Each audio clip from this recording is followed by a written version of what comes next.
Buenas tardes, me da gusto saludarlo, bienvenido. Vaya abriendo su Biblia por favor en el Salmo 34, versículo 4. Hoy quiero compartir un tema que es muy importante para nosotros por los tiempos que estamos viviendo. El tema se titula ¿Cómo enfrentar los temores de la vida? Y vamos a leer el Salmo 34, versículo 4. Van a aparecer los textos ahí en la pantalla. Usted puede seguirlos para irnos con más celeridad. Dice el Salmo 34: Busqué a Jehová, y Él me oyó, y me libró de todos mis temores. ¿De cuántos temores? De todos.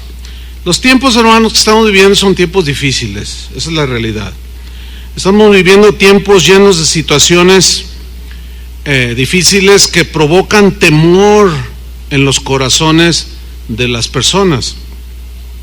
Pero los cristianos no estamos exentos de ser afectados por esos temores. De pronto nos vemos también atrapados por esos temores que surgen cuando empezamos a ver lo que sucede a nuestro alrededor. ¿Qué padre de familia, qué madre de familia no siente en estos momentos temor de enviar a sus hijos al colegio? Después de enterarnos de lo que sucedió allá en Monterrey, toda una tragedia. Hay algunos que son tan felices que ni saben qué sucedió, nada. Son felices, pero no, tenemos que estar atentos a lo que sucede a nuestro alrededor. Sí, hay mucho temor. ¿Por qué padre o madre no ha cruzado en su mente este pensamiento? Ay, si dejo a mis hijos ahí y le meten un tiro en la cabeza. O sea, son temores que se van generando por las circunstancias que estamos viviendo. Otros quedan atrapados, o sea, cristianos, por el temor al ver que aumentan los precios del transporte, las colegiaturas, los alimentos, todo por el gasolinazo que nos dieron, ¿sí? Entonces son cosas que se pueden ir generando en nuestros corazones, y los no cristianos pues se ven atrapados en los temores, pero nosotros no somos inmunes a eso. Los psicólogos han identificado cerca de 7,000 temores. Te los describen de uno por uno. Temores que los seres humanos podemos llegar a sentir en alguna ocasión en nuestras vidas. Por ejemplo, hay temor del futuro de nuestros hijos, ¿qué va a ser de ellos? Pensamos. Otros tienen temor al fracaso matrimonial, otros temor a la enfermedad. ¿A quién no le cruzan pensamientos de tienes un dolorcito aquí y dices, ay, es cáncer? O cosas así. Hay gente que tiene temor a la vejez, a hacerse viejo, ¿sí? En fin, temor a perder el empleo y 7,000 temores identificados, imagínense, para dar y prestar. El problema es que los temores nos roban la energía, nos roban la fuerza física, debilitan nuestra fuerza mental, nos roban la paz. Y según estadísticas en los Estados Unidos, al año se dan cerca de 20,000 suicidios, y la gran mayoría de esos suicidios tienen que ver con los temores que tiene la gente. De ahí se genera otro problema.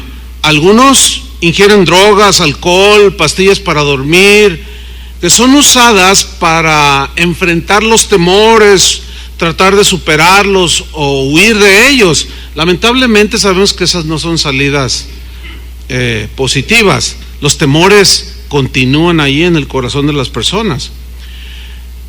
La palabra temor que aparece en la Biblia, sobre todo en el Nuevo Testamento, viene de un término griego que es phobos, y phobos, de ahí se deriva la palabra fobia. Pero vamos a escudriñar un poquito más esta palabra phobos, que se traduce temor, porque en el griego phobos tiene dos sentidos. Yo lo puse de esta manera: tiene un sentido positivo, el temor positivo, y el temor negativo. El temor positivo, por ejemplo, hay quien puede decir, yo tengo temor a la velocidad, y ese temor le provoca tomar precauciones y no rebasar los límites de velocidad. Y cuando va en una autopista, maneja con mucho cuidado, no va viendo el celular. Yo lo tengo aquí porque es el cronómetro, no creo que para ver si me mandan un WhatsApp. Entonces no van conduciendo y van viendo el celular, no, porque dicen, no, esto puede provocar un accidente. Y ese temor es positivo, porque te guarda y te protege tu vida y la de los demás. Hay gente que puede tener temor al frío por alguna enfermedad que adquirió, y cuando llega el invierno dice, no, yo se preocupa, dice, yo tengo temor de ahora que llega el frío. Entonces empieza a tomar vitamina C, alimentarse con guayabas, mandarinas, etcétera, y para fortalecer su sistema inmunológico. Y ese temor que siente lo lleva a tomar precauciones que van a beneficiar su vida y lo protegen. Bueno, este tipo de temores y algunos otros más son positivos porque nos ayudan a cuidar nuestra vida. Bueno, debo decirles que en la Biblia existe el temor positivo. Yo lo puse así, temor positivo, ¿sí? Pero la Biblia lo describe como temor a Dios, temor reverente, temer al Señor. En Hechos, por ejemplo, capítulo 9, versículo 31, aquí narra de cómo las iglesias, a pesar de lo difícil que era ser cristiano en ese tiempo, ellas estaban en esta condición, pero también nos dice cómo andaban. Dice, entonces las iglesias o los miembros de las congregaciones tenían paz por toda Judea, Galilea y Samaria, y eran edificadas, o sea, crecían, se fortalecían. Pero menciona algo importante: andando, caminando, viviendo en el temor del Señor. Ahí hay un temor que yo le llamé positivo, un temor al Señor, o sea, un respeto, una reverencia al Señor. Cada cristiano sabía que estaba siendo observado por los ojos omnipresentes de Dios, y su caminar, su hablar, su vivir era de mucho respeto hacia Dios, de temor a Dios. Dice, y se acrecentaban fortalecidas por el Espíritu Santo. Vemos pues aquí que el temor del Señor nos conduce a lo bueno, el respeto. No, yo no lo voy a hacer porque no quiero ofender a Dios, y el cristiano se detiene. Pedro, el apóstol, en primera de Pedro 1:14, lo planteó de esta manera. Dice así: como hijos obedientes. Noten que el apóstol de antemano está deduciendo que los cristianos por naturaleza somos obedientes. Amén. Como hijos obedientes, no os conforméis a los deseos que teníais antes, o sea, cuando no eras cristiano, estando en vuestra ignorancia, sino como aquel que os llamó es santo. ¿Qué significa esto? Que Él es apartado totalmente de la maldad, de la mentira, de la hipocresía, de la calumnia, de la agresión. Él es santo, Él es un Dios bueno y está totalmente apartado de lo malo. Y dice, como aquel que os llamó es santo, y luego viene la exhortación: sed santos, sed también vosotros santos en toda vuestra manera de vivir. Toda vuestra manera de vivir. Versículo 16: porque escrito está, sed santos, porque yo soy santo. O sea, puesto que son mis hijos, ustedes deben de parecerse a mí. En otras palabras, versículo 17: y si invocáis por Padre a aquel que sin acepción de personas juzga según la obra de cada uno, mira lo que viene a continuación: conducíos en temor todo el tiempo de vuestra peregrinación. Aquí está mencionando una manera de vivir, de conducirnos, de obrar, de accionar, que es en temor. O sea, temor ¿a quién? Temor a Dios, respeto a Dios. Y ese temor nos va a encauzar en el tiempo de nuestra peregrinación hacia las cosas de Dios, hacia la integridad, la honestidad, la santidad. ¿Ven cómo el temor en este sentido es un temor positivo? ¿Lo alcanzan a apreciar? El lado positivo del temor solo es un distintivo del cristiano. El no cristiano no puede tener este lado positivo del temor. ¿Por qué? Porque un no cristiano pues no puede experimentar el lado positivo del temor simple y sencillamente porque no respeta a Dios. Porque no lo respeta, mucho menos le obedece. Por consecuencia es un irreverente, o sea, no tiene reverencia a Dios, no tiene respeto a Dios. Entonces, él, un no cristiano, un no creyente, no puede tener un respeto positivo en relación con Dios, puesto que no lo toma en cuenta, no lo ama, no lo obedece, entonces no le tiene temor. Entonces, él tiene temor negativo que lo conduce hacia caminos no buenos. En Filipenses 2:12, el apóstol Pablo mencionó algo muy importante, una instrucción apostólica. Dice: por tanto, amados míos, como siempre habéis obedecido. Los filipenses se distinguían por ser cristianos obedientes. Pero luego Pablo toca un punto que se da muy a menudo, porque los seres humanos tenemos ese error de querer quedar bien con la gente y actuamos bien cuando nos ven. Y Pablo toca ese punto, fíjate, y dice: por tanto, amados míos, como siempre habéis obedecido. Siempre, eran muy obedientes. Dice: no como en mi presencia solamente. En otras palabras, no solo cuando yo estoy ahí presente con ustedes se portan muy bien, hasta aureola les sale. No, dice, sino mucho más ahora en mi ausencia. Y luego menciona otra exhortación apostólica: ocupaos en vuestra salvación con temor y temblor. ¿Qué significa ocuparse en la salvación? Significa ocuparse en aquellas cosas que se derivan del hecho de haber sido salvados por gracia, por medio de la fe. Necesitamos los cristianos ocuparnos en las cosas que tienen que ver con uno que ha sido salvado, que es la obediencia, la rectitud, el amor al prójimo, el amor a la esposa, al esposo, la educación de los hijos, la santidad. Eso es lo que significa ocúpense en vuestra salvación. Pero luego nos dice el ingrediente que es el que nos va a dirigir hacia esa ocupación: el temor. Notan que el temor, una vez más aquí, nos está impulsando hacia las cosas que Dios quiere que caminemos. Entonces vemos pues que el temor a Dios solamente lo puede tener alguien que es cristiano. Uno cristiano no se distingue por ser así. Ahora bien, dentro de lo que Jesús dejó en su palabra de cómo debía de ser pastoreada su iglesia, de cómo debería ser edificada, los apóstoles lo entendieron perfectamente, y también ellos dejaron escritos que consideramos inspirados por el Espíritu Santo. Bien, hay 3 cartas que son 1 Timoteo, 2 Timoteo y la carta a Tito. Estas 3 se les conoce o se les ha llamado a través de la historia como las cartas pastorales. ¿Por qué?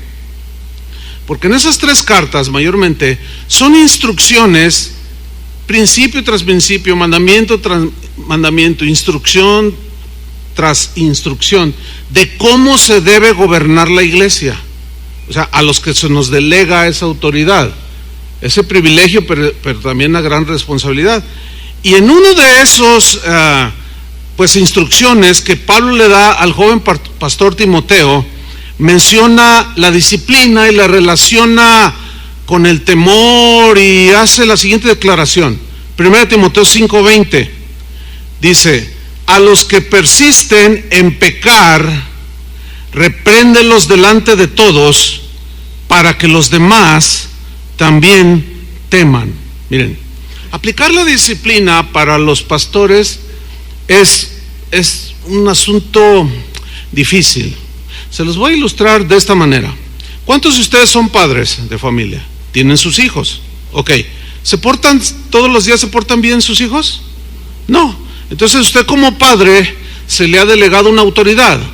¿cierto? Que usted tiene que ejercer para encauzar a su hijo y lo disciplina, le llama la atención, le da sus disciplina, como dice la Biblia, etcétera, etcétera. Pero ¿a quién de ustedes como padres les gusta darle disciplina a sus hijos? A mí no me gustaba disciplinar a mis hijos, pero era necesario disciplinar a mis hijos.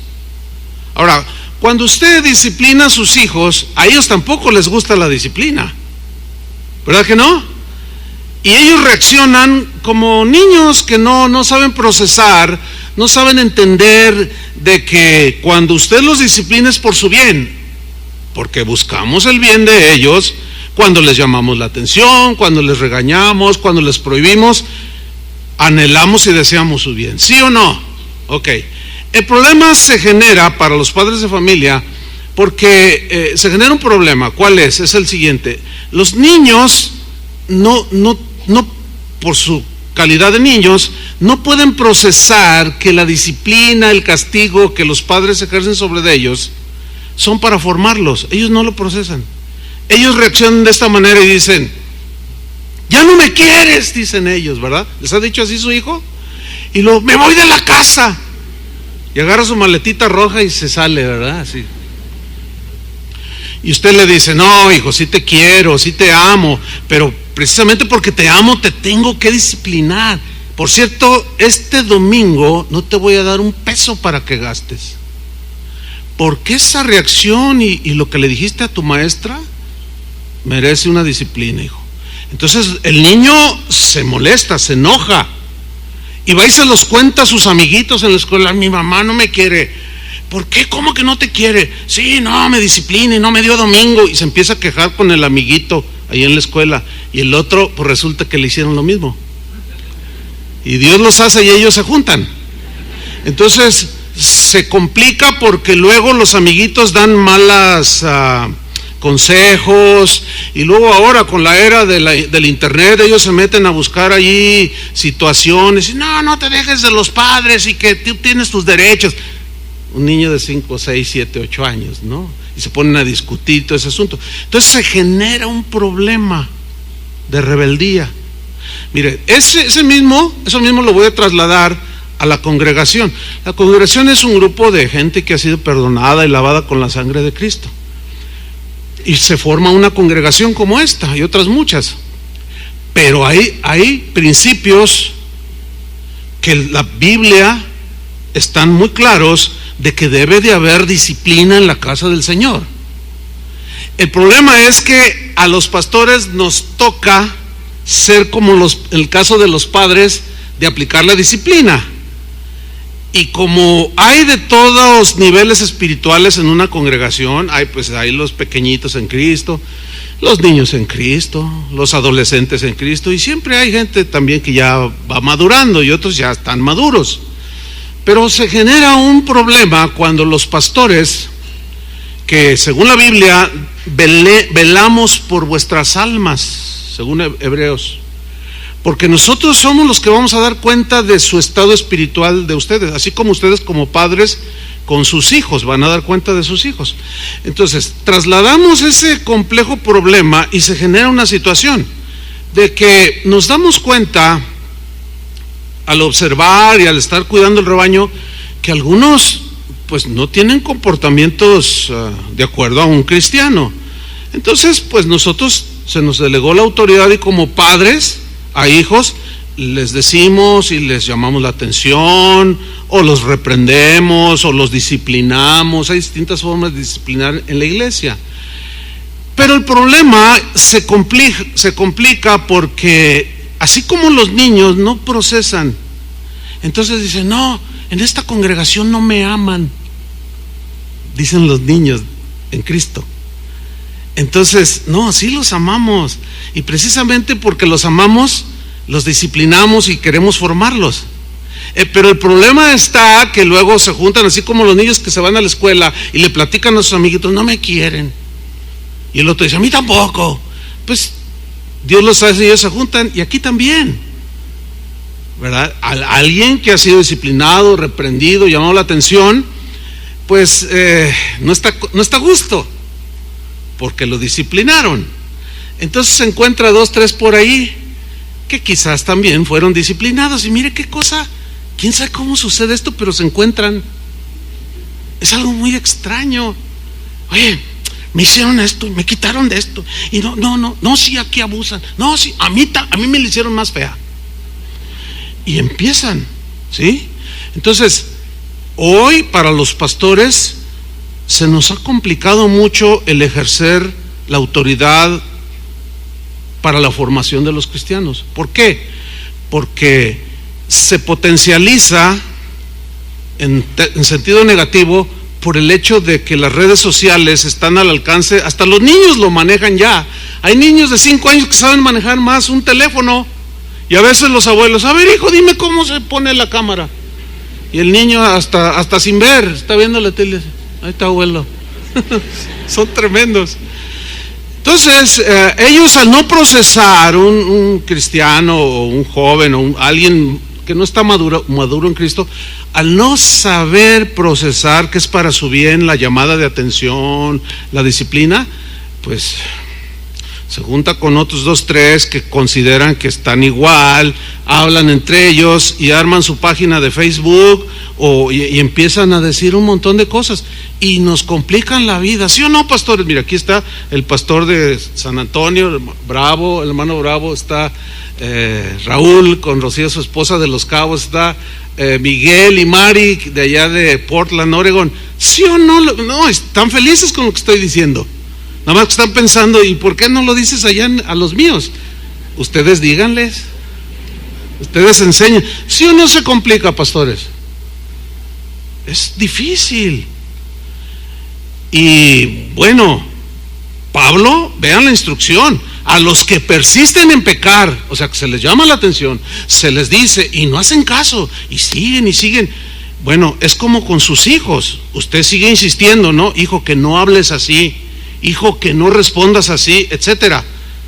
También nosotros, a los que persisten en pecar, repréndelos delante de todos. Llega un momento en que hay una reprensión, a veces los encuentra uno así en grupitos, y pues, pasa cosas y hablando cosas. Luego, oye, ¿qué están hablando?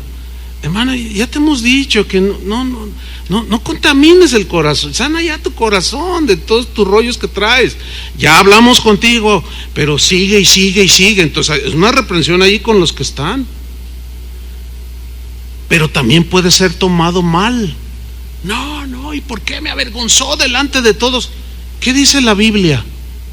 ¿Lo dice o no lo dice? Yo sé que esto no les gusta, como a los padres no les gusta disciplinar a sus hijos, pero eso dice la Biblia, hermanos. ¿Qué vamos a hacer? ¿Vamos a ignorarlo?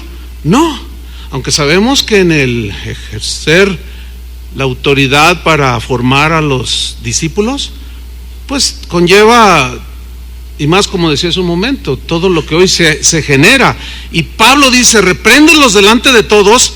Pero miren lo que dice a continuación: para que los demás también teman. ¿Qué significa esto? Ellos van a decir, oye, ¿es en serio aquí en casa de oración, verdad? Claro que es en serio. Hay lugares donde quizás no sea en serio. Los pastores se hacen de la vista gorda, que no vieron que aquel muchacho embarazó a aquella muchacha, y se hacen como que no pasó nada. Y si llegan a decir algo por presiones de algunos hermanos que entienden, oiga, pastor, no va a tomar cartas en el asunto. Dios es amor, dicen, Dios es amor. Y al rato vuelve a embarazar a otra. Pero ese pastor va a dar cuentas a Dios de no haber ejercido la disciplina, así como, para que se oiga bíblico, así como vosotros daréis cuentas a Dios por vuestros hijos, a quienes Dios les confió, a ustedes. ¿Van a ejercer la disciplina en su familia? Deben ejercerla. ¿Vamos a seguir ejerciendo lo que nos corresponde aquí? Sí, aunque lleve incomprensiones y situaciones, porque al fin de cuentas, miren, va a suceder como cuando usted estaba niño. ¿Se acuerda? ¿Se acuerda de la chancla, el cinturón y la cuchara de madera? Sí, al principio cuando le disciplinaban o le llamaban la atención y le decían, usted se sentía el hijo, la oveja negra de la familia, que nadie la quería, pero era un niño y no sabía procesar. Pero pasaron los años Usted se casó o llegó a cierta madurez y dijo, qué buena onda era mi papá. Ahora agradezco que me haya llamado la atención tan duro como me hizo, o me llamó la atención cuando aquella cosa. Y entonces usted empieza ya a entender cosas que no las entendía cuando era un niño. ¿Le sucede así? A mí sí me sucedió. Yo creo que a todos. Pero pasan unos años para procesarlo.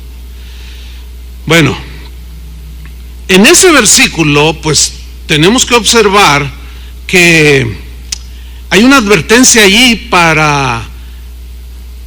de exhortación y de reprensión para el que no está ocupándose en su salvación y está generando otro tipo de situaciones, y hay una reprensión para que los demás, al darse cuenta, teman, tengan ese temor, pero será un temor bueno, positivo. Este es el temor en el sentido positivo. Ahora vamos a ver algo sobre el temor en el sentido negativo. Bueno, desgraciadamente este es el lado del temor en el que más nos involucramos los seres humanos. Mire, por una parte, los no cristianos se distinguen por su total irreverencia. Es decir, su manera de vivir denota y habla que no respetan a Dios.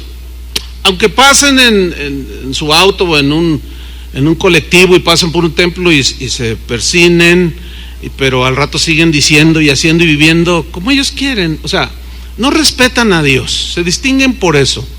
Se distinguen en su manera de hablar, dicen 20 palabras y 19 altisonantes. Su manera de vestir, por ejemplo, en el caso de la mujer que no tiene temor de Dios, es irreverente, pues ella no tiene ningún empacho en andar enseñando todos los atributos que Dios le dio en su cuerpo, y no tiene respeto, y se levanta la falda hasta acá. Bueno, ustedes entienden todo esto. Entonces su conducta no es reverente, no es de respeto a Dios. No hay un temor positivo. No, ¿cómo? No puede tenerlo. No tienen respeto a Dios. Al no respetar a Dios, tampoco tienen respeto por su vida. Se meten drogas, se la inyectan, se la fuman, se meten un montón de humos, se embriagan, comen sin proporciones debidas o exageradas. O sea, no respetan a Dios. Por consiguiente, no se respetan a ellos mismos. Y si alguien que no respeta a Dios y no se respeta a sí mismo, ¿ustedes creen que va a respetar la vida de los demás? No, nada más vean a su alrededor. ¿Hay respeto entre los seres humanos? No hay ese respeto. Todo es agresión, todo es burla, todo es irreverencia. Bueno, ellos no tienen temor de Dios. Entonces no es un distintivo el temor positivo en ellos. Pero fíjense que precisamente estas personas que no tienen respeto a Dios, ni a ellos mismos ni a los demás, son precisamente aquellos que de pronto se ven envueltos en temores. 7,000 temores. ¿Saben ustedes que el Señor Jesús habló de que previo a su retorno, ¿cuántos lo esperan? Previo a su retorno, el mundo, la gente que vive en el mundo estaría llena de temores, de tal manera que el corazón de los seres humanos se desfallecería, desmayaría. Pero Él lo dijo de aquellos que no tienen temor a Dios. Vamos a ver esas escrituras. Vamos a Lucas 21, versículo 25.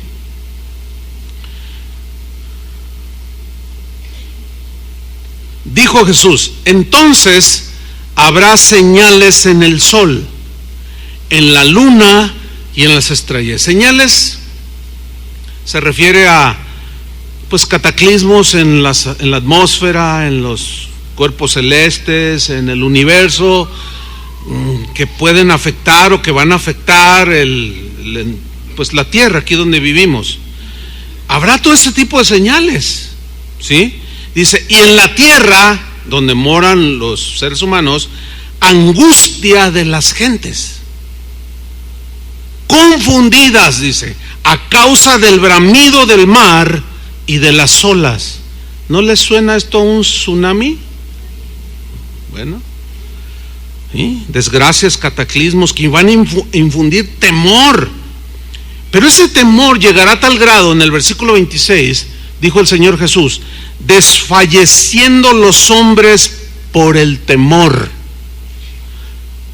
Mire, desfallecer aquí en esta parte de la Biblia es una palabra que significa exhalar el aliento de vida poco a poco, así como al grado de que te vas secando. La idea es que vas perdiendo las fuerzas. El temor, yo lo dije al principio, te mina tus fuerzas mentales, físicas. Cuando alguien está a punto de desmayarse, siente una debilidad, ¿no es cierto? Y lo primero que hace es sentarse o acostarse, o si no alcanza, pues da el azote allí. ¿Por qué? Algo sucedió, perdió las fuerzas físicas, perdió la noción, se le nubló todo y se desmayó. Bueno, fíjate, el temor tiene este terrible poder de provocar que una persona que se envuelta en temores llegue al desfallecimiento. No tiene fuerzas, en el caso, hablando espiritualmente, no hay fuerzas para enfrentar las fuerzas del mal. Hay debilidad espiritual. ¿Por qué? Porque los temores lo han abrazado, lo han atrapado y ya lo inhibieron. No, inhibieron todo eso bueno que hay, que Dios puso en nosotros. En el caso de los cristianos, pierden la paz. ¿Sí? Sigo leyendo. Desfalleciendo los hombres por el temor y la expectación, o sea, de lo que ellos saben, hay una expectativa. ¿De qué? Dice, de las cosas que sobrevendrán en la tierra. Le voy a decir algo, hermano. Los gobiernos de los países alrededor del mundo no nos dicen la verdad. La verdad de la balacera en Playa del Carmen, en Cancún, allá en aquella zona de Quintana Roo, lo que salió en la televisión, hermanos, no es la realidad. ¿Está consciente de eso o no? ¿Por qué no nos dicen que un asteroide está a punto de estrellarse con la Tierra y no, hay muchas cosas que los gobiernos nos ocultan? ¿Saben por qué? Porque ellos dicen, su argumento es para que la gente no entre en temor y en pánico. Imagínense, ahora si aún así la gente está envuelta en temores, imagínense que nos dijeran toda la verdad. Si nos dijeran toda la verdad de cómo está la condición en nuestro país, la verdad, la realidad. Uy, hermanos, algunos quizás hasta escaparían de esta vida por la puerta falsa. No estoy exagerando, El punto aquí es que el Señor está diciendo muy claro que previo a su regreso se van a dar estas situaciones. Yo les he venido diciendo, por lo menos en los últimos 10 años, que las cosas no van a mejorar. Algunos se me acercaron, yo los entiendo y bueno, uno es paciente, ¿verdad? Y pastor, no, ¿cómo? Confiese positivo, no sea fatalista. Bueno, con todo respeto para esos que me lo han dicho o que en sus Facebook dicen, mi pastor es bien exagerado. Ahora yo les pregunto, ¿mejoraron las cosas? A ver, a uno que me diga, ¿mejoraron las cosas en el mundo? Luego entonces, como dicen, por 10 años, ese es mi cálculo, les he venido diciendo, las cosas no van a mejorar, pero ¿qué van a hacer? Se van a hacer como las avestruces que van a meter la cabeza abajo para no ver a su alrededor, o como me dijo un pastor, no, yo no veo las noticias porque, ¿para qué? No, yo me concentro en lo bueno. Le digo, no, pastor, un pastor tiene que estar viendo qué hay alrededor. Un pastor está vigilando, están las ovejas y de reojo las mira, pero ve más allá del redil, porque hay lobos, hay osos, hay fieras que son depredadores de las ovejas. Y no puede decir, yo nada más veo mi rebañito aquí. No, uno está viendo, y yo como pastor lo entiendo, y tengo que estar viendo. El día que sucedió la tragedia de Monterrey, del chico que le disparó a sus compañeros, en la noche yo vi un programa, estaban entrevistando en un canal, estaban entrevistando a una muy respetable psicóloga aquí, pues de Monterrey, y ella estaba así, su expresión era esta, o sea, estaba en shock, y le pregunta a la entrevistadora: ¿qué opina usted? Dice: es que no hay registro de esto en nuestro país. Estoy muy preocupada como psicóloga y pedagoga. Estoy muy preocupada porque pues esperemos que no vuelva a suceder. Hermanos, es el principio. No soy fatalista, porque en todo caso el fatalista es Jesús, que está diciendo que todo se va a volcar de tal manera que la gente va a estar así llena de temor. No, es la realidad, hermanos. Y por haberse multiplicado la maldad, multiplicación de la maldad, hermanos, y nosotros durmiendo en nuestros laureles. Bueno, en ese colegio yo leí una entrevista a uno de los maestros, o en unas noticias también. Dice: ahora nos están presionando que revisar las mochilas. Dice: nosotros lo hicimos, pero los padres argumentaron: no, mi hijo es un buen niño, es un buen chico, él no es anticonstitucional, no le meta la mano allí. Y quitamos ese programa de revisar las mochilas, y ahora ya nos quieren agenciar el asunto. ¿Por qué no lo revisan? Y se los regresó. No, revísenles ustedes, padres, cuando salgan de su casa, revisen la mochila, y en el trayecto que no tengan ningún contacto con ninguno de los amiguitos, porque ahí le pasa la navaja y le pasa la pistola. Es responsabilidad de los padres, hermanos. Ustedes cumplan su tarea y nosotros la nuestra, de explicarles la palabra de Dios, de encauzarlos, de enseñarles para que enfrenten todo lo que está por venir, hermano.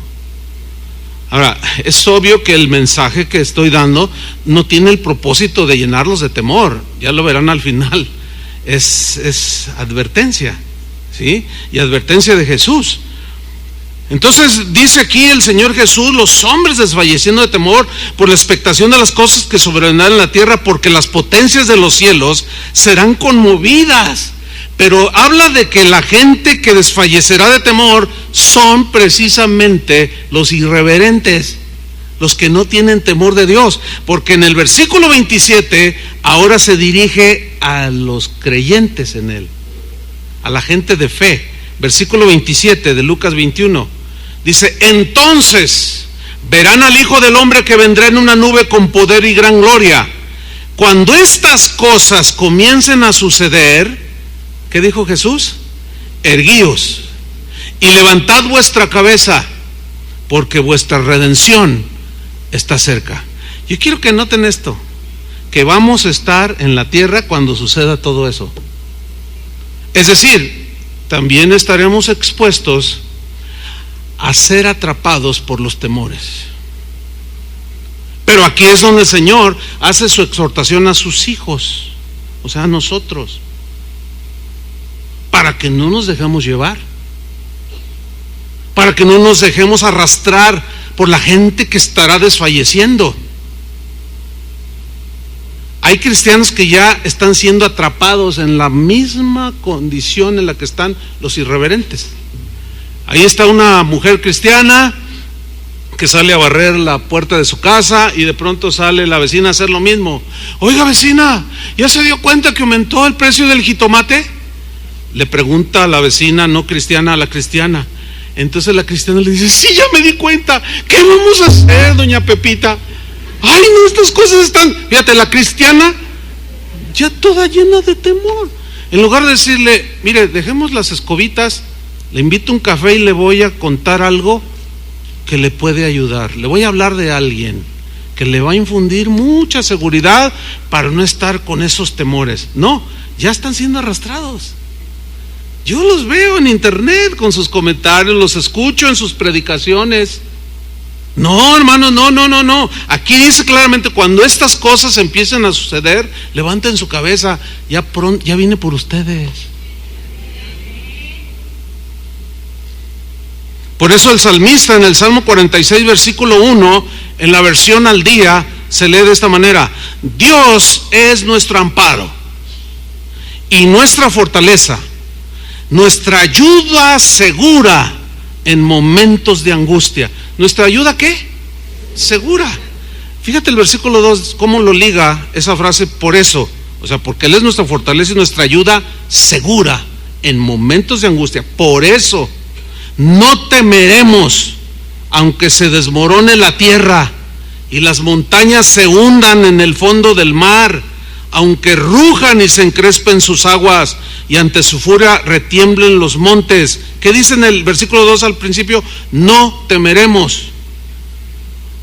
La versión Reina Valera dice: aunque los montes sean removidos y se trasladen al fondo del mar, o sea, cataclismos. La palabra de Dios, si nosotros la creemos, entre otros propósitos, tiene de infundirnos fe, porque la fe viene por el oír. Entonces hay que estar al pendiente qué es lo que estamos oyendo. Mire, para estar enterado de cómo están las situaciones a mi alrededor, yo tengo que estar viendo y oyendo. Viendo en el caso que vea un noticiero en la televisión, y a veces es tan negro el panorama que tengo que apagarle. Me doy cuenta, pero y luego, Señor, y luego viene a mi mente textos como estos. Bueno, sí, las cosas se vendrán terribles, pero no temeremos, porque tú estás con nosotros. Sin embargo, hay temores, pues que no solo los no cristianos tienen, también y muchas veces los cristianos somos atrapados en esos temores. Uno de los temores que yo diría universales, que es propio de todo ser humano, es el temor a la muerte, temor a morir. Y bueno, dicen que México es un país que bromea mucho sobre la muerte. Sí, pero detrás de eso está el miedo. Y para apaciguar un poco ese temor, se cuentan chistes de la muerte y calaveritas y que no sé qué, pero en el fondo existe ese temor a la muerte. Usted háblele de la muerte a alguien y dígale así: oye, ¿tú has pensado cuándo te vas a morir? ¡Ay, qué tema! No, ¿por qué me hablas de eso? No hablemos de eso, hablamos de cosas más amables, dicen. Pero haz la prueba hoy en la tarde y vas a ver lo que te dicen. En general te van a decir: no, de que, ay, oye, no me asustes. No te asustes, que un día te vas a morir. Ay, oye, ¿qué traes? O sea, es un temor que está ahí anidado. Fíjate lo que dice Hebreos 2:14. Pero es un temor que también desgraciadamente arrastra a los cristianos cuando no estamos con conocimiento o en un buen entendimiento. Dice Hebreos 2:14 en la versión del lenguaje actual: puesto que esos hijos son de carne y sangre, o sea, humanos, Jesús también experimentó esta misma condición, o sea, hombre, todo Dios, todo humano, y al morir, muerte física, le quitó su poder al que reinaba por medio de la muerte, es decir, al diablo. Mira cómo dice el versículo 25 en esta versión: de este modo, o sea, por medio de la muerte de Jesús, le quitó a Satanás el dominio de la muerte, porque al morir y resucitar ya no tiene poder la muerte. Y Satanás, que fue quien provocó que el hombre pecara y la paga del pecado es la muerte, pues todos estábamos así con un temor a morir, porque hay un cielo y un infierno. Y había ese temor. Dice: de este modo liberó, versículo 15, de este modo liberó a los hombres que por miedo a la muerte permanecían esclavos en todos los aspectos de su vida. O sea, ese es un temor que yo me he encontrado con cristianos que tienen temor, un pavor a la muerte, pero es un temor innecesario, porque de todos modos te vas a morir. ¿Me dejan tomarles una foto? Miren, es muy interesante porque Algunos tienen una sonrisa en los labios, esos están yendo más allá. Están, voy a estar con el Señor. Y otros están así como, no pienso morirme. No, pues aunque no lo pienses. Mira, los cristianos, bueno, ¿cuántos son cristianos aquí? Bueno, los cristianos tenemos suficientes razones para no estar esclavizados al temor a la muerte. Nada más les voy a dar brevemente un ejemplo. 1, Pablo, Filipenses 1:21, dijo así: porque para mí el vivir es Cristo y el morir es ganancia. Generalmente cuando alguien está a punto de ser sepultado dicen, ay, pues sufrimos la pérdida de fulano de tal. En el caso del cristiano, al menos los cristianos durante los primeros 300 años no tenían ese concepto así como ambiguo, como que los cristianos de hoy no tienen ese concepto bien asimilado como lo tenían los primeros cristianos. Pablo les decía a los corintios, miren, los veía tan inmaduros, tan faltos de sabiduría, eran duros para aprender, que una vez les dijo, miren, no sé qué, estoy en un estrecho, no sé qué hacer, si quedarme aquí y estar con vosotros o partir con el Señor, lo cual sería muchísimo mejor. ¿Por qué dijo sería muchísimo mejor? Porque ya en el cielo ya no hay llanto, ya no hay tristeza, ya no hay dolor, ya no hay nada, se acabó el sufrimiento y estamos en la misma presencia de Dios. Pero fíjense el amor de Pablo por los niños, que si hubieran tenido Facebook lo hubieran despedazado más. Dice, pero por causa de ustedes, porque están bien inmaduros todavía, yo necesito ver los que han crecido, estoy en estrecho, yo me quiero quedar aquí, pero también me quiero ir, pero el Señor me conceda un tiempo más aquí con ustedes, para verlos formados. Pero lo dice, estar con Cristo sería muchísimo mejor. Claro que es muchísimo mejor. Por eso Pablo hablaba de la muerte como una ganancia. No se pierde nada. Una ganancia. En Isaías 57:1, en la versión Dios habla hoy, se lee de manera muy interesante lo siguiente, dice, los hombres honrados mueren. Bueno, también mueren los deshonestos, ¿no? Sí, o sea, todos morimos. Pero ponga atención, los hombres honrados mueren y nadie se preocupa. O sea, así como, bueno, ya se murió, ya te tomas tu tecito, tu cafecito ahí en el velorio y ya sigues tu vida. Nadie, o sea, así son las cosas. Y luego dice, los hombres buenos desaparecen, o sea, de la tierra, se refiere a la muerte, pero también los hombres malos desaparecen. La diferencia es que unos se van con el Señor y otros se van al infierno. Dice, los hombres buenos desaparecen. Y miren la frase a continuación, y nadie entiende, aunque está haciéndolo de manera general, pero en realidad es una expresión que quiere provocar un impacto para que nosotros lo entendamos. Y dice, y nadie, o casi nadie también se podría leer, entiende que al morir un justo, un honrado, un hombre bueno, una mujer buena, una mujer honrada, casi nadie entiende que al morir se van libres de los males. Versículo 2, y entran en la paz. Había seguido un camino recto y ahora descansan en sus tumbas. O sea, hablando de que la muerte de un justo es, como dice el rey David, estimada es a los ojos del Señor la muerte de sus hijos. Fíjate, ante Él es estimado. Él nos quiere tener con Él, porque es nuestro Padre y nosotros nuestros hijos, así como tú quieres tener a tus hijos contigo. Cuando la hija de Adrián y de Martita se tuvieron que ir, después que ella se casó y se tuvieron que ir allá a La Paz, Los Cabos. Uy, pues imagínate, ya le había dado a Adrián, su hija, un nieto. No, yo tengo, por eso lo tengo bloqueado, ya no puedo tomar fotos, tengo como 7,850 fotos del nieto de Adrián, más 15,000 de la nieta de mi hermano, no, ya está bloqueado. Y ya Toño salió en mi auxilio. pues ándele que pues tenemos que irnos para allá. No, Adrián, oye, se va a ir mi hija. Pues estaba triste. Le digo, ¿y? No se ha muerto, pero se va a ir lejos. Le dolía.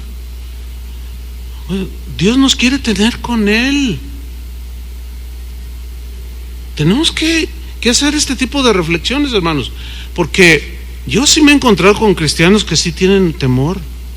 Se enferman y pastor, ore por mí, pero y empiezan, es que no me quiero morir, hermano, es que, y desesperado. Oye, a ver, cálmese, hermano. Si usted se muere, ¿a dónde se va?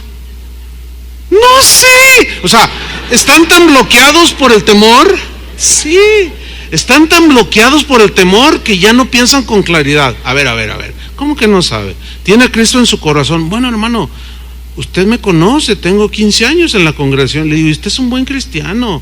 Si tú te mueres, te vas con el Señor y ya no te va a doler nada. Y mira, los que nos quedemos aquí, pues seguimos luchando. Entonces, aquí la palabra de Dios nos está diciendo que no debemos de tener esos temores, porque eso, hermanos, nos minan las fuerzas. Jesús, en sus discursos, en sus enseñanzas, tocó otro punto también acerca de las preocupaciones que los seres humanos tenemos por las cosas necesarias de la vida. Pero nosotros los cristianos tenemos suficientes razones para despojarnos de ese temor a no tener ni lo básico: comida, alimento, techo. Y Jesús, en uno de sus inolvidables discursos que están registrados en la Biblia, en el famosísimo y hermosísimo Sermón del Monte, en el capítulo 6 del Evangelio de Mateo, pero en la versión en lenguaje actual, les voy a leer esta enseñanza de Jesús. Dijo así: por eso yo les digo, no anden preocupados por su vida con problemas de alimentos, ni por su cuerpo con problemas de ropa. Y hace una pregunta: ¿no es más importante la vida que el alimento? ¿Cuál es la respuesta? Pues sí, ¿no? Pues el pozole, la torta ahogada, pues esa desaparece, y tu alma, tu vida es eterna. Dice, ¿no es más importante la vida que el alimento? ¿No es más valioso el cuerpo que la ropa? La ropa no se va al infierno, tu cuerpo y tu ser sí. Dice en el 26, fíjense en las aves del cielo. Y cómo él está dando su mensaje en el campo abierto, era una montaña, un monte. Seguramente andaba un montón allí de ticuces o de zanates, alguna parvadita allí de animales, de avecillas que andaban volando. Dice, fíjense en las aves del cielo. Y todos, ¿verdad? Porque así enseñaba Jesús, todas las parábolas tienen cosas, ovejas, árboles, etcétera, que ellos entendían. Fíjense en las aves del cielo, no siembran, ni cosechan, no guardan alimentos en graneros, y sin embargo, el Padre del cielo, me gusta esta versión, el Padre de ustedes las alimenta. ¿No valen ustedes mucho más que las aves? Así como que los regaña, ¿no? Como que los desafía con esa pregunta. ¿Qué no valen ustedes más que las aves? Entonces yo puedo imaginarme allí entre la multitud que lo escuchaba, que se miraban unos a otros así, ¿valgo más que un zanate, oye? Sí. Oye, ¿valdré más que una conguita? Sí, dice, ¿no valen más ustedes que las aves? Versículo 27, ¿quién de ustedes, por más que se preocupe, puede añadir algo a su estatura? Lo que está diciendo aquí Jesús es que no te dejes abrazar por las preocupaciones que te van a generar temor. Vive el día. Los afanes, los problemas, las situaciones, los ataques, las tragedias alrededor del mundo o en nuestra ciudad, el tráfico de esta ciudad que está terrible, vívelo el día de hoy. No estés preocupado por el día de mañana. Ese es el mensaje de Jesús. ¿Por qué? Porque Él es el mismo ayer, hoy y por los siglos. Es Dios del pasado, del presente y del futuro. Si bien nosotros no sabemos el futuro, Él sí, por eso es omnisciente. Y Él está hablando de su omnisciencia para que nosotros confiamos que al saber Él todo el futuro, confiemos porque Él nos ha dado su palabra. No se preocupen. Sigue diciendo en el versículo 28. ¿Y por qué se preocupan tanto por la ropa? Miren cómo crecen las flores del campo. Y miraban las flores ahí en las laderas del monte. Y no trabajan ni tejen. Pero yo les digo que ni Salomón, con todo su lujo, porque era un rey y muy rico, se pudo vestir como una de ellas. Y si Dios viste así el pasto del campo, que hoy brota y mañana se echa al fuego, ¿no hará mucho más por ustedes? Pero luego viene una expresión que parece ser fuerte, pero es una expresión que Jesús dijo para provocar en ellos una reacción, para que reaccionen y se ubiquen. Les dice: qué poca fe tienen. Qué poca fe tienen. En la Reina Valera dice: hombres de poca fe. ¿Por qué no tienen fe? O sea, está demostrando que era el Hijo de Dios, que era Dios encarnado, que estando en sus manos no había de qué preocuparse. Y sin embargo, de pronto les da este mensaje porque Él veía que los irreverentes, los que no lo aceptaban a Él, estaban tan preocupados por todas esas cosas que ellos, como ya seguidores en ese momento de Jesús, también ya estaban muy preocupados. Por eso les dijo esto. Pero también es una verdad que no estamos, a pesar de ser cristianos, no estamos inmunes a los temores, pero tenemos una maravillosa manera de enfrentarlos a esos temores. ¿Cómo? Con una fe sólida, una fe puesta en nuestro Padre Celestial, que es todopoderoso y que nos va a suplir cualquier necesidad, pero que no quiere que caigamos en esos temores. Y aun si llegáramos a caer, Él nos sacará de allí por medio de la fe para darnos paz. Porque fe pequeña como un grano de mostaza, ¿se acuerdan cuando Jesús dijo esto? Puesta en un Dios grande es igual a grandes respuestas. Dios va a suplir, Él es el dueño de todo, pero se requiere fe. Dios exige fe, porque sin fe es imposible agradar a Dios. Y enseguida en el versículo 31 se dirige ya de manera bien personal a los que sí creían de entre toda la multitud. Les dijo en el 31: no anden tan preocupados, eso ya es a sus discípulos, ni digan: ¿tendremos alimentos? ¿O qué beberemos? ¿O tendremos ropas para vestirnos? Mira el 32, los que no conocen a Dios, y había muchos ahí infiltrados. Dice: los que no conocen a Dios se afanan, se preocupan por esas cosas. Esa preocupación nos lleva a tener temor del mañana. ¿Qué comeremos? ¿Qué vestiremos? ¿Qué vamos a hacer? Nuestros hijos, nuestro trabajo. Pero el Padre del cielo, Padre de ustedes, sabe que necesitan todo eso. Él ya lo sabe. 33. Por lo tanto, busquen primero el reino de Dios, o el reino y la justicia de Dios, y les darán también todas esas cosas. La Reina Valera dice: y les serán añadidas todas esas cosas. Versículo 34. No se preocupen por el día de mañana, que cada vez se ve más negro. No, pues el mañana se preocupará por sí mismo. En la Reina Valera dice: no se afanen pues por el mañana, porque cada día tiene sus propias preocupaciones. Enfréntenlas con fe. A cada día le bastan sus problemas. Es suficiente como para estar pensando en el futuro que nadie conoce, solo Él. Él solo nos pide fe. Digan todos: fe.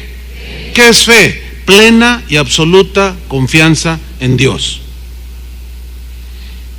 En las cosas hasta las fundamentales, para no caer en temores. Cuando recién iniciaba Casa de Oración, después de un par de años, viví una experiencia con una persona que se congregaba en aquellos años, de esto hace más de 30 años, que les voy a contar. Habrán escuchado quizás en alguna ocasión la historia, pero un hermano se me acercó y me dijo: pastor, perdí mi empleo, dice, y en mis ahorros nada más me alcanza para 15 días. Ore por mí para que Dios supla. Dije: claro, por supuesto. Y oré por él y le di algunos textos, en fin. Pasaron los 15 días y me dice: pastor, no he conseguido trabajo y estoy preocupado porque no he conseguido y ya se me acabó la provisión que tenía ya ahorrada. Entonces yo le dije: mira, vamos a orar, Dios no te va a dejar, pero necesitas confiar en el Señor. Y me dice: sí. Y oré por él. Llegó a mi casa porque éramos vecinos en ese tiempo. Eso fue en la mañana. En la tarde llega corriendo y golpeó así, tocó con la mano abierta y pues hace más escándalo, ¿no? Y luego yo, entonces me asomo y dice: pastor, está pasando algo en mi casa, algo tremendo. Y estaba así como sorprendido. ¿Qué es? Venga, vamos. Y hasta corrimos. Bueno, en aquel tiempo todavía podía. Todavía. Bueno, entonces llegamos y yo esperaba ver en la sala una despensa de este tamañote. Entonces yo miro, ¿qué está pasando? No veía nada. Pero hay algo. Cuando me dice que ore por él, dice: porque yo ya no tengo, hermano. Estábamos en las mismas condiciones. Él tenía 3 hijos, nosotros todavía no teníamos hijos. Entonces, pues, si yo hubiera tenido, le comparto, pero como no tenía, pues estábamos en las mismas, es que nos juntamos. Entonces entro ahí a la sala, pero no vi cajas de galletas ni nada. Y le digo: ¿qué pasó? Dice: no, acá en el patio, venga. Entonces voy y me asomo y había como 50 codornices. Y le digo: ¿y eso? Dice: no sé, empezaron a caer. Y que nos metemos. Y estando allí, miren, caían las codornices. Lástima que no había todavía estos aparatitos, ¿no? Si no hubiera... Ahí venía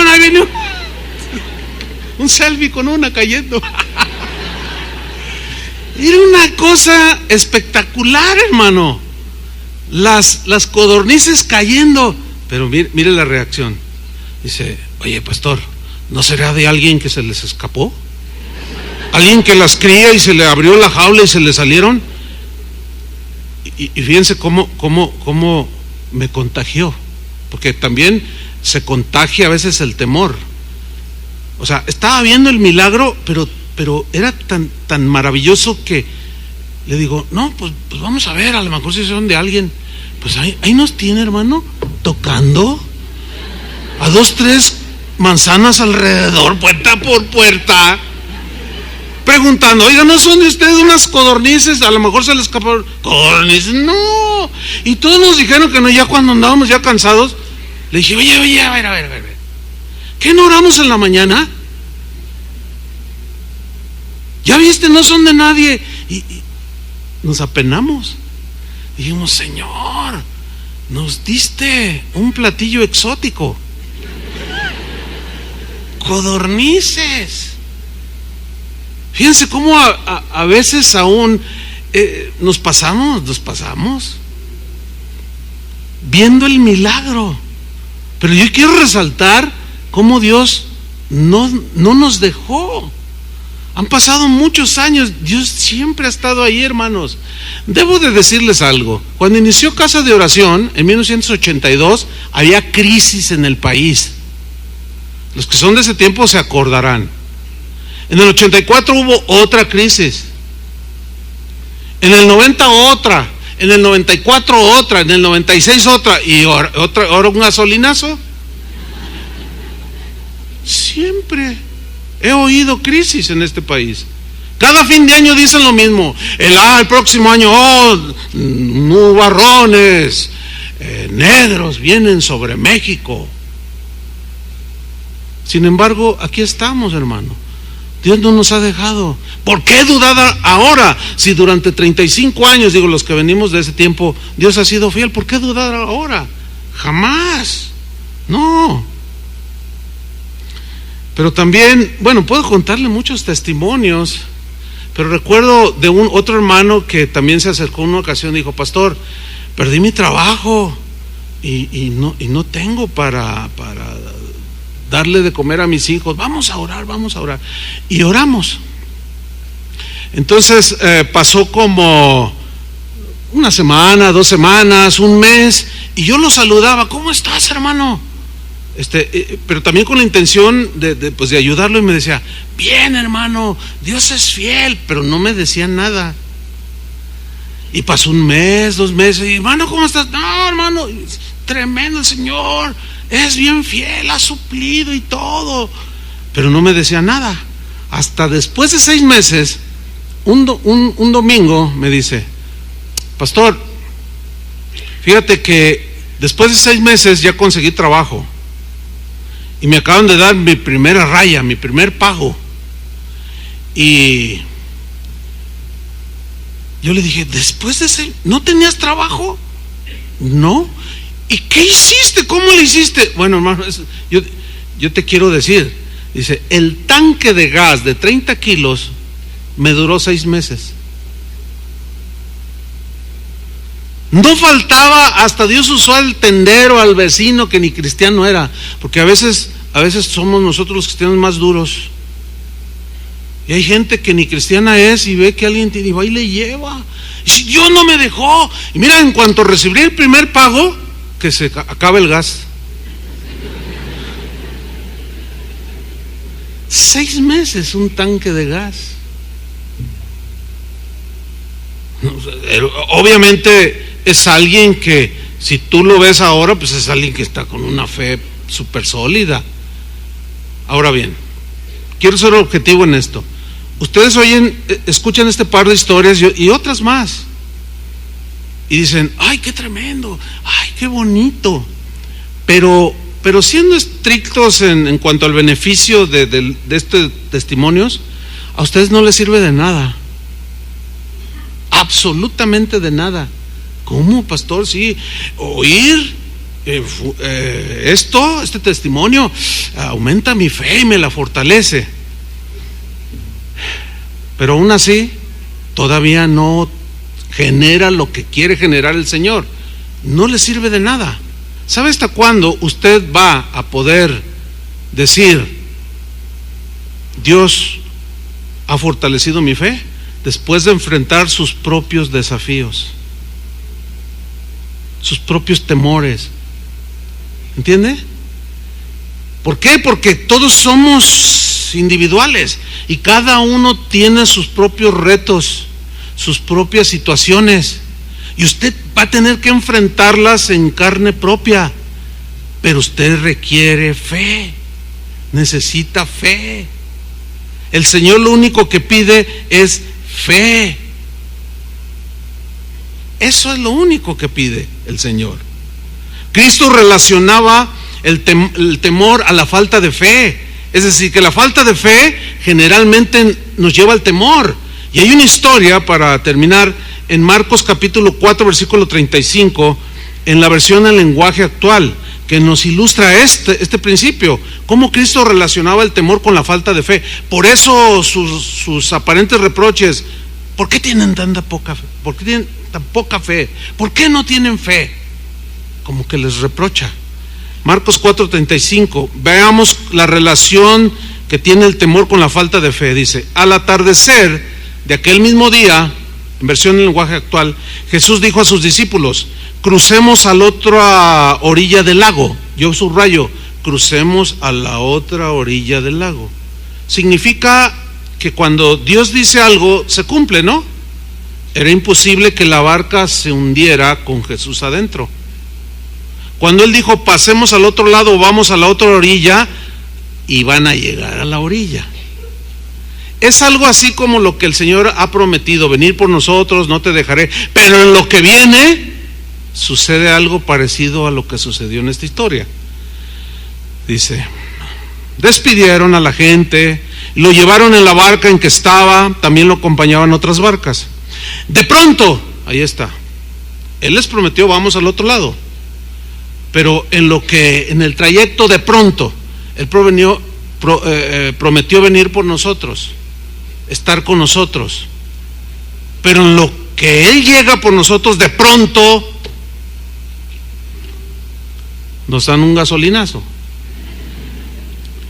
De pronto explota no sé qué, de pronto un muchacho saca una pistola y balacea a su maestra y a los niños. De pronto se levantan cosas, situaciones que infunden temor en los corazones. Y aquí está la historia. De pronto se levantó un gran temporal y las olas se estrellaban contra la barca. No sé cuántos han viajado en una barca, pero cuando el mar se pica es horrible. Que se iba llenando de agua. Mientras tanto Jesús dormía en la popa sobre un cojín. Imagínense, hasta se acurrucaba. Lo despertaron diciendo: maestro, ¿no te importa que nos hundamos? Como los niños, no me quieres, mamá, no te importo. En realidad, ¿por qué me...? Dice: maestro, ¿no te importa que nos hundamos? ¿Cómo no le iba a importar? Pero ellos se habían olvidado, por el temor que les embargaba, que les había dicho vamos al otro lado. Se habían olvidado. ¿Qué es lo que nos puede pasar? De pronto nos olvidamos y nos vemos en la situación y decimos: ay, ¿no te importa, Señor? ¿Dónde estás? Decimos. Él entonces se despertó, se encaró con el viento y dijo al mar: cállate, cálmate. El viento se apaciguó y siguió una gran calma. Después les dijo: ¿por qué son tan miedosos? Parece algo agresivo y como que les está reprochando, como que los está regañando, ¿no? Pero les dijo así para confrontarlos, para que en el futuro supieran enfrentar sus propias luchas. Él ya no iba a estar físicamente con ellos. Y dice: ¿por qué son tan miedosos? ¿Todavía no tienen fe? ¿Ven cómo la falta de fe está relacionada con el temor? Ahora, aquí estaban aprendiendo sus primeras lecciones, ¿sí? ¿Ven cómo Jesús siempre los llevó a que ellos mismos enfrentaran sus propias situaciones? ¿Para qué? Para que al depositar su fe plena en Jesús, ellos se dieran cuenta que Él estaba ahí. Pero se requiere fe, hermanos. Desgraciadamente los temores a veces se contagian. El temor es contagioso. Ves una persona temerosa y habla y contagia al otro. Cuando salió el candidato a la presidencia de los Estados Unidos, Donald Trump, todo el mundo dijo: ah, ese está loco, ese que va a salir, no hombre, nadie va a votar por él. Y que gana, oiga. Y que gana. ¿Y cómo está la gente hoy? Bueno, a mí me tocó estar casi previo a las elecciones. No, el día de las me tocó ver, ya me acordé, estaba en la casa de allá en San Francisco, California, con el pastor José Antonio, y lo vimos en la televisión. Y pues había unas conferencias allí y había algunos hermanos y todo en esos días, y estaban preocupados: nos van a echar del país, estaban asustados. Y se nos olvida que Dios es el que pone y quita reyes. ¿Quién los pone? Ahora, si Dios permitió que llegara, bueno, Dios tiene sus planes, ¿o no? Pero escuche a los periodistas aquí. Hoy mientras venía en el camino, estaba oyendo unas noticias y dice: no, pues ya está dando sus primeros discursos, que nos agarre confesados, dice. Dije: este cuate está infundiendo temor a la gente. No, ya ven que allá en Estados Unidos estornuda y acá nos da una pulmonía. Y es que la economía, ¿qué va a ser de nosotros? Estamos muy preocupados, decía anoche un economista. Yo estoy muy preocupado porque el Tratado de Libre Comercio lo quiere echar para abajo. ¿Y qué vamos a hacer en México? Y todo así. Nuestra seguridad no radica en un gobernante, cómo gobierne, bien o mal. Nuestra seguridad radica en el Señor, hermanos. Pues Dios quiera que haga bien las cosas por allá, pero ¿y si no qué? ¿Miedo a qué? Y si regresan algunos paisas y son cristianos, pues Dios los va a acomodar, todavía cabemos en el mundo. Sin embargo, yo sé lo que esto implica, porque algunos dicen, ay, qué ligero lo que dice el pastor. Bueno, soy realista, suena quizás ligero porque por la simplicidad de este principio, pero es que es la verdad. Es la verdad. Nuestra confianza está en un presidente electo o en Dios. Si el presidente que fue elegido es de mi satisfacción, entonces estoy tranquilo, gloria a Dios. No es así, hermanos. Ese es un error. No debemos de dejarnos contagiar, hermanos, por el temor que genera lo que se da a nuestro alrededor, mucho menos depender de un político o de los políticos. Ahora sí que nos agarre confesados el Señor. Hermanos, por eso dijo el salmista: busqué a Jehová y Él me oyó y me libró de todos mis temores. Es tiempo de buscar a Dios. Algunos con mayor intensidad. ¿Por qué? Porque han estado un poco ahí despistados de lo que sucede a su alrededor. Pero se los reitero, les hemos venido anunciando, las cosas no mejorarán. Necesitan tomar cartas en el asunto de la educación a sus hijos. Cada día, hermanos, de continuo, aprovechen las enseñanzas que se dan en casa de oración, las reuniones de matrimonios. Hay padres que no saben disciplinar a sus hijos, que cuando se portan mal, al no saber, fíjense cómo los castigan o los disciplinan. No vas al congreso de jóvenes. No sé si llorar o reír. Ahora, para que se te quite como disciplina, no vas al congreso. El muchacho, déjame ir, perdóname si la regué, fallé, papá, mamá, déjame ir, y además yo quiero servir y me pidieron que servía. ¿Te duele, verdad? Pues que te duela y para que te eduques. Y luego nos damos cuenta y nomás nos miramos y lloramos, o ¿qué hacemos, hermanos? No, es lamentable. No, hermanos, ya, todo eso debe, lo más pronto posible que acabe esa displicencia, ese descuido, porque a la hora que venga todo, o se acreciente, ¿qué vas a hacer? Busquemos al Señor. Él nos oye y nos librará de todos nuestros temores. Pongan su fe en el Señor. Él no los va a dejar a nadie. Amén. Oremos. Incline su rostro. Yo quiero que de manera especial oremos. No se muevan de sus lugares, todavía no terminamos, por favor, para no interrumpir allí con los que necesitan oración. Pero quizás hay aquí algunos que estaban en esa situación o están en esa situación y sus pensamientos se han cruzado, se han confundido y quizás hay temor. Queremos orar por ustedes para que Dios fortalezca su fe. Hay algunos que consideran que están en esa situación así como de inseguridad y tienen temor. Pónganse de pie ahí en su lugar. Aquellos que queremos orar por ustedes para fortalecerlos, bendecirlos. Bien, no son muchos. Bueno, gloria a Dios, eso me da gusto, que estén creciendo, asimilando y tengan su confianza en el Señor. Pero siempre va a haber, hermanos, a cualquiera nos puede pasar, algunos por su corto tiempo conociendo al Señor, otros quizás han escuchado las voces de alrededor o han visto lo que sucede y tienen temor, pero el Señor está con ustedes. Amén, hermanos, los que están de pie, no les va a dejar, pero pongan su fe en el Señor.